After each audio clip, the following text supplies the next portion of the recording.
Awalnya itu disesalin karena kenapa? Bukan saya yang beresiko tinggi.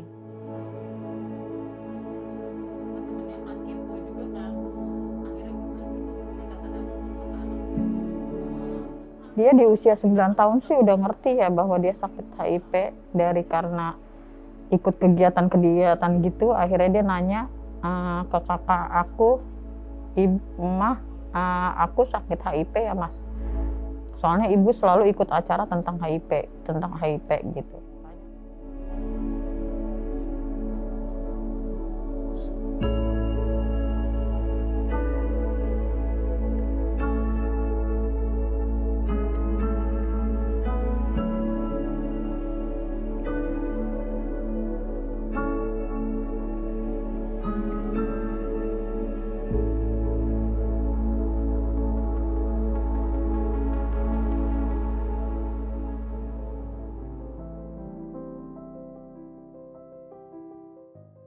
Awal mulanya saya di sini itu pas waktu saya positif terdeteksi HIV/AIDS. Terus saya mengikuti kegiatan, bahkan saya pun di sini ditawarkan untuk menjadi bagian dari mereka gitu kan.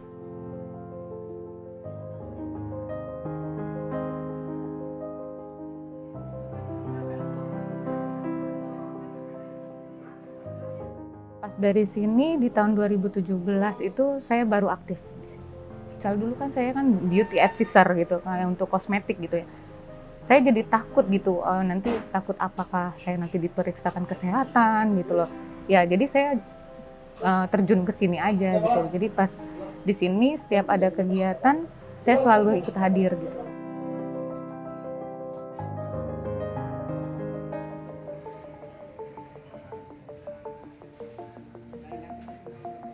Banyak kasus yang tidak didukung oleh keluarganya. Jadi kita bagaimana membuat keluarga itu mau menerima kondisi ODA di tengah-tengah keluarganya. Nah di Pelita Ilmu kemudian ada kegiatan namanya relawan pendamping ODA. Itu diberikan pelatihan, dibekalin informasi HIV yang benar, terus kemudian diberikan keterampilan-keterampilan cara perawatan orang dengan HIV di rumah.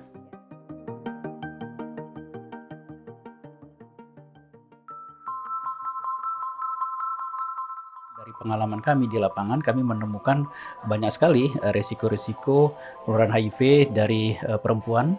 Ketika kami mengadakan penyuluhan untuk ibu hamil HIV positif, kami menemukan beberapa di antara mereka itu HIV positif. Sehingga jika tidak dilakukan pencegahan, maka bisa saja ibu HIV positif itu akan menularkan HIV ke bayinya.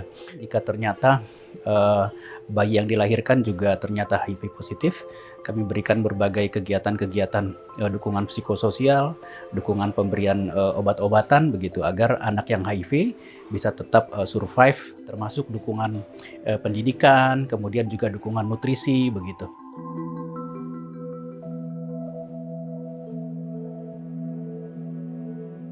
Kok masih banyak kan katanya penularan dari ibu ke bayi bisa dibuat nol, tidak ada lagi bayi yang terlahir dengan HIV. Itu benar, tapi salah. Benarnya adalah kalau ibu hamil dengan HIV, kemudian minum obat antiretroviral, maka anaknya tidak ada satupun yang terinfeksi. Masalahnya tidak semua ibu hamil tes HIV. Artinya tidak semua ibu hamil dengan HIV tahu statusnya. Dan untuk ibu hamil dengan HIV yang waktu tes itu positif juga ternyata ada yang tidak minum obat dan ada yang putus obat. Jadi memang ada masalah banyak di lapangan.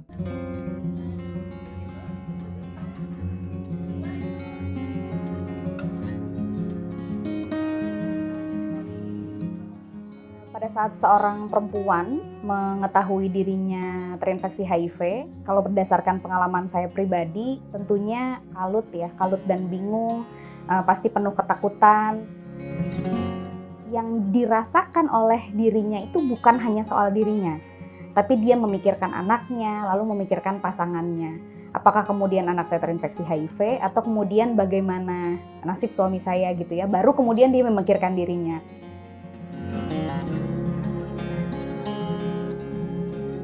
Nah, yang bisa kita lakukan untuk memberikan dukungan bagi perempuan yang mendapati dirinya terinfeksi HIV tentunya adalah support ya. Support, dukungan yang saya pikir tidak terbatas, bentuknya tentunya disesuaikan dengan kebutuhan setiap perempuan, sehingga teman-teman ini merasa tidak sendirian tentunya.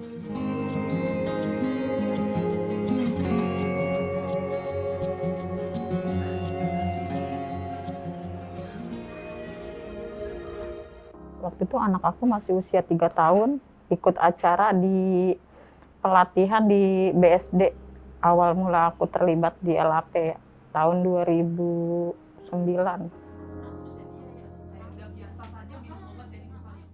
Sampai 2 tahun baru dia bisa terima dengan keadaan dia bahwa dia itu sakit seperti itu. Jadi setiap malam aku bicarain tentang HIV dasar, penularannya, terusnya yang bisa, maksudnya yang nantinya kamu akan dikucilkan, pokoknya segala sesuatunya deh tentang itu aku ceritakan setiap malam minimal paling nggak setengah jam ya kan.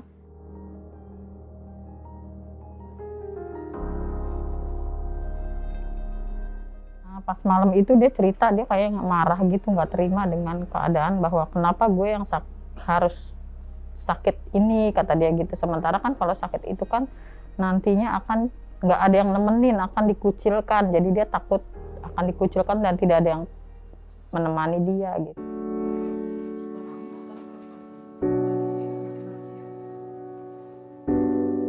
Ketika mendapati anak-anak dengan kondisi yang pada saat itu saya bergabung sekitar tahun 2010.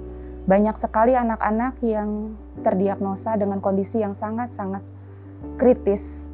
Pada saat itulah merasa tantangan itu besar sekali untuk membuat anak-anak ini menjadi sehat.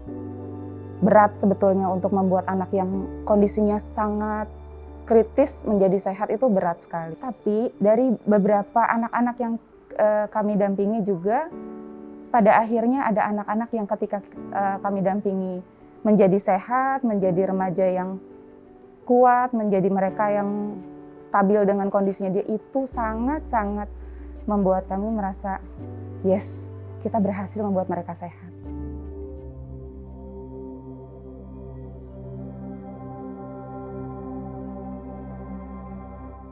Memberi pemahaman kepada anak dengan HIV itu tidak mudah ya, karena mereka memang sebagian besar tidak tahu status HIV-nya. Dan kita juga harus lihat bagaimana kemampuan keluarga untuk menjelaskan kepada anak tentang status HIV-nya. Sehingga kami mendampingi keluarga untuk menjelaskan dan berharap keluarga bisa menjelaskan secara bertahap sejak awal, sejak anak kecil, agar paham tentang kondisi kesehatannya. Kemudian itu juga harus dilakukan secara terus-menerus, karena tidak mungkin sekali dilakukan dan itu selesai. Tapi pemahaman terkait dengan kondisi kesehatannya ataupun status HIV-nya harus dilakukan terus-menerus dan secara bertahap, sesuai dengan tahapan perkembangan si anak. Dan kesah mereka juga pasti banyak, karena misalnya mereka harus minum obat setiap hari, obatnya pahit, ukurannya besar-besar, dan punya efek samping, beberapa obat ada efek samping kepada anak-anak tersebut. Itu adalah pengalaman-pengalaman yang disampaikan langsung oleh anak maupun keluarga. Dan kalau misalnya mau cerita, ada salah satu anak dampingan Lentera Anak Pelangi, karena obatnya besar dan sulit untuk ditelan, dia akhirnya memutuskan untuk tidak mau minum obat lagi. Target pemerintah di dalam penanggulangan HIV/AIDS ada 2 besar. Yang pertama tentu pencegahan, bagaimana edukasi kepada masyarakat. Yang kedua terkait dengan penanggulangan. Penanggulangan ini yang paling penting, bagaimana kita temukan orang-orang yang positif tapi belum memeriksa. Khusus bagi program pada anak-anak HIV/AIDS, anak-anak dan remaja, karena ini kecenderungannya prevalensinya naik. Yang pertama kita lakukan program khusus screening pada ibu hamil, dan bagi ibu hamil yang positif itu sedapat mungkin kita memberikan ARV. Dia akan terhindar dari anak-anak janin yang dikandung akan terpapar HIV.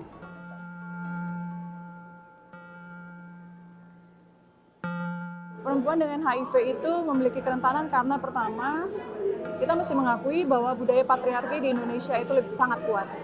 Bahwa di banyak daerah, perempuan merupakan warga negara kelas 2. Sehingga akses terhadap informasi, akses terhadap pelayanan juga menjadi sangat terbatas bagi perempuan.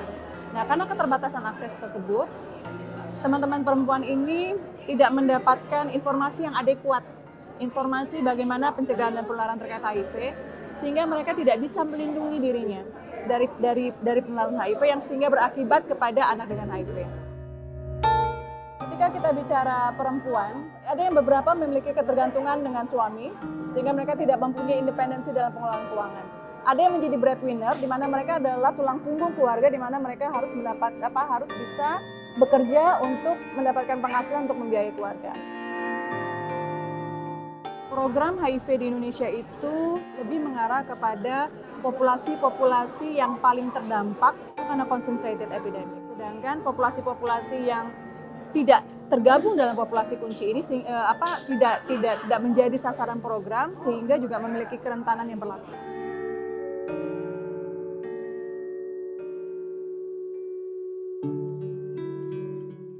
Posisi Indonesia dibanding negara lain dan dibanding tingkat global.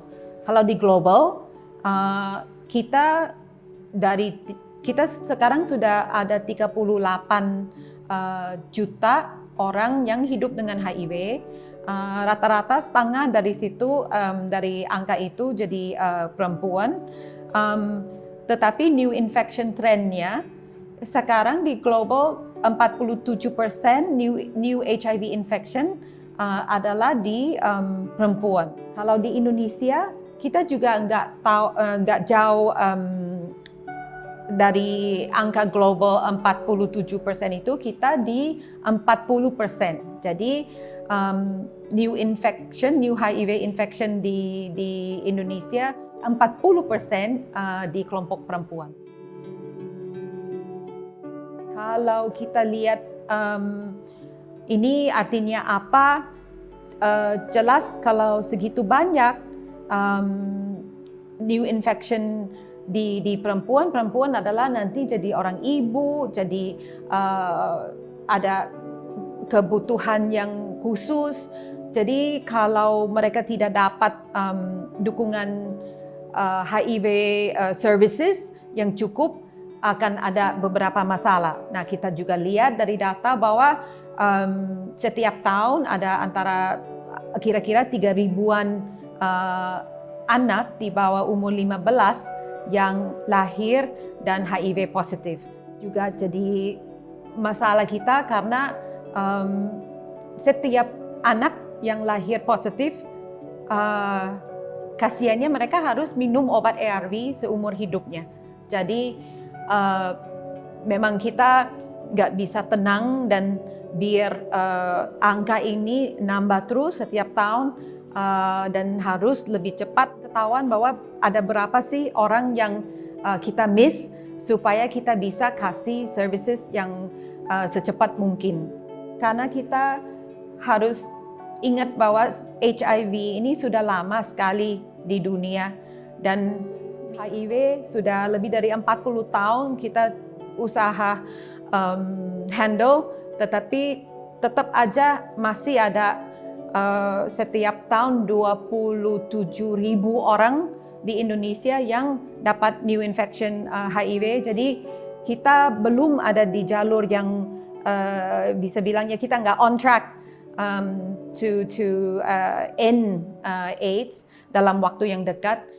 Ya, Alliance ini sebenarnya bisa jawab tantangan yang tadi saya sebut, karena selama 40 tahun ini kita masih ketemu masalah ini, kita masih ketemu perempuan dan anak-anak dan remaja yang tidak dapat services, tidak dapat dukungan.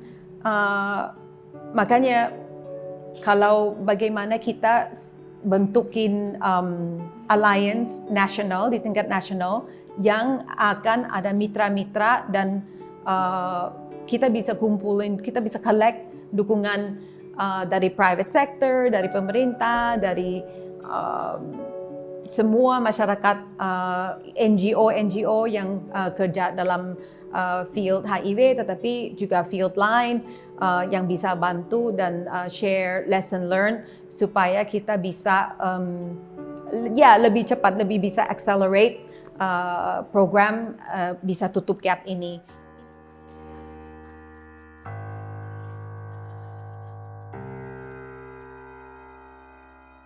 Ini bukan cuma ngobatin HIV-nya, tapi ini nge-treatment atau mengurus manusia secara utuh. Mulai dari tadi ya, konteks kesehatan seksual reproduksi, perlindungan dari kekerasan berbasis gender atau bahkan pencegahan, lalu kemudian perencanaan kehamilan yang baik, termasuk konteks-konteks kesehatan mental, dukungan moral dan psikososial, baik untuk perempuan, remaja perempuan maupun anak. Sehingga harapannya dengan kita berfokus untuk memberikan dedicated program ya, program yang berdedikasi untuk kelompok ini, perempuan, remaja perempuan dan anak, maka sebenarnya kita bisa menyelamatkan lebih banyak.